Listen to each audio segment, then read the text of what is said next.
What's up, YouTube? I'm back. And the Kavanaugh Blasey Ford hearings are over. And in a shocking twist, maybe shocking to those of you who just tuned in for the first time, shocking twist, everybody seemed to find, even the Republicans, that Blasey Ford was credible.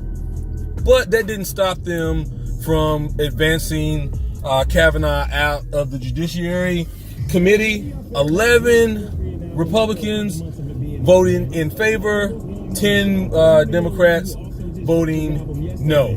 Now, this is completely expected, except for what happened afterwards. Jeff Flake, who is completely living up to his name, was confronted by two domestic or sexual assault survivors on his way to the elevator.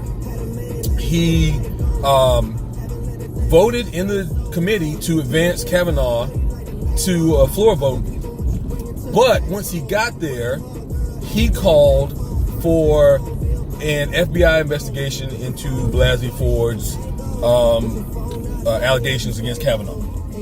Now, because of that, President Trump,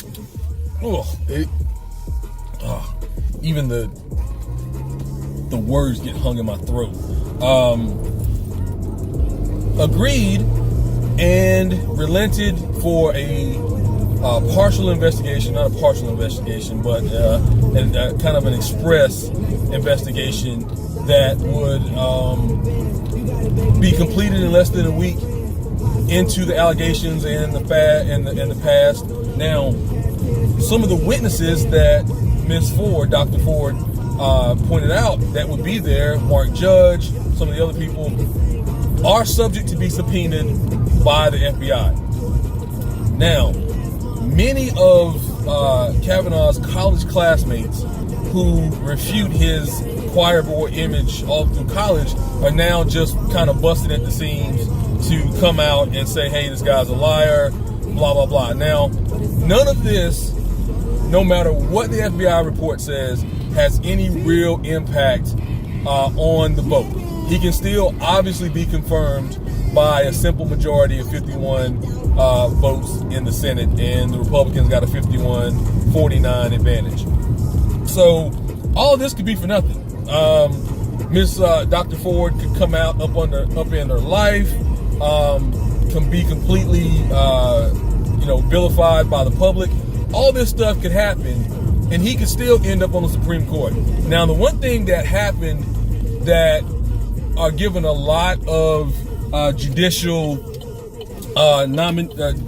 activists and former members of the judiciary community or the judicial community pause is his temperament and outburst in a conspiracy theory laden rant about the Clintons and Soros. I mean, he did everything but come out and talk about Pizzagate and the grassy knoll. But this could be more damaging than even Dr. Ford's testimony against him. Now, if they substantiate anything that is contrary to his testimony, this guy is toast. I mean, absolute toast. I mean, he apparently lied about the yearbook that showed him and some of his friends, denigrating a former female classmate or someone they knew as being sexually promiscuous, and then being some kind of, alumni of a club, Renata alumnus. That means they all probably slept with her or had sexual relations with her. So he lied about that. He lied about the definition of a devil's triangle. He lied about several other things. So if he's under oath and he made false statements, that in itself should be disqualifying. But we're talking about the Republican Party here, folks. He's a white dude, connected, there's no standard. There's no standard. There's no floor. There's no basement. There's nothing. I mean, he is someone who believes in partisan executive power. Democrat, if there's a Democratic executive headed branch, complete and total caps on executive power. Republicans, free for all.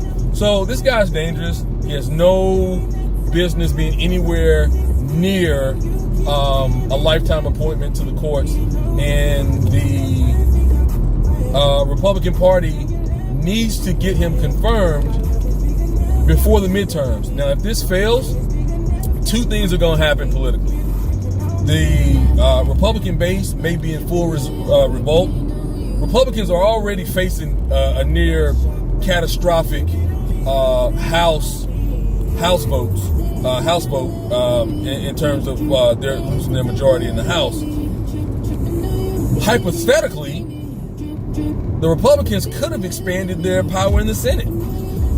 But now it's looking like that between Trump and Kavanaugh, that there may be a drag on Senate candidates, and Republicans may be in danger of losing the Senate, which essentially would nullify or at least blunt Trump's legislative agenda for the remainder of his term.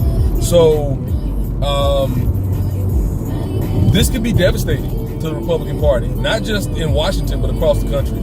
I mean, I know I live in a state right now. I'm in North Carolina, and we have a Republican General Assembly that has a supermajority. They have a supermajority. I mean, veto-proof majority. They can overturn the Democratic governor in any of his vetoes. So essentially, as legislation is written in the General Assembly in North Carolina, that's how it goes into law.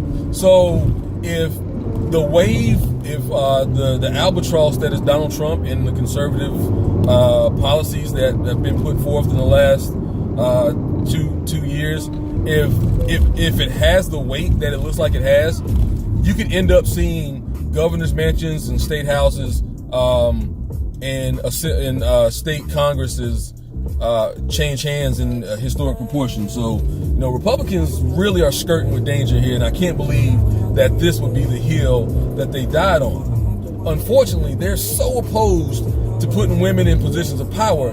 They could have nominated an ultra-conservative female judge who would have been political cover. I mean, they could have nominated the female Clarence Thomas. What they've done, and for the last 25 years, is they've attacked things dealing with issues of advancement of race, advancement for people of color, and they've used Clarence Thomas as cover. Well, Clarence Thomas is black, so how could this be misconstrued as racist? Same thing they could have done in issues of women. They could have said, well, this is a female justice.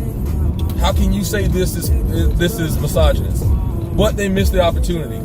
They're so opposed to putting women in positions of power that they couldn't even see the political upside of putting a ultra-conservative woman up that would not have had the sexual baggage, potentially the sexual baggage of Kavanaugh, who was just the prototypical white entitled frat boy who was expecting to just kind of breeze and sail through this nomination and fulfill his lifelong dream of being able to suppress women, minorities, and sexual minorities, religious minorities from the bench. So, womp. I mean, he still may get there, but trust me, it won't be without an asterisk, and it won't be without a cloud, and it won't be without a huge backlash to the Republican Party in November. So that's kind of where we stand right now. The investigation will kick off next week, and we'll see what the FBI finds and how it affects the final vote tally. So until then, this is your boy Havoc. Like, subscribe, share, leave a comment down in the comment section, leave a question that you might have about politics, and I'll see you next time. So, real quick, folks, The next video that I post will be kind of introductory video of myself, just kind of give you background. Just not some dude up here talking politics who thinks he knows. I'll give you a little bit about myself and my history in politics. So your boy Havoc, see you next time. Thanks.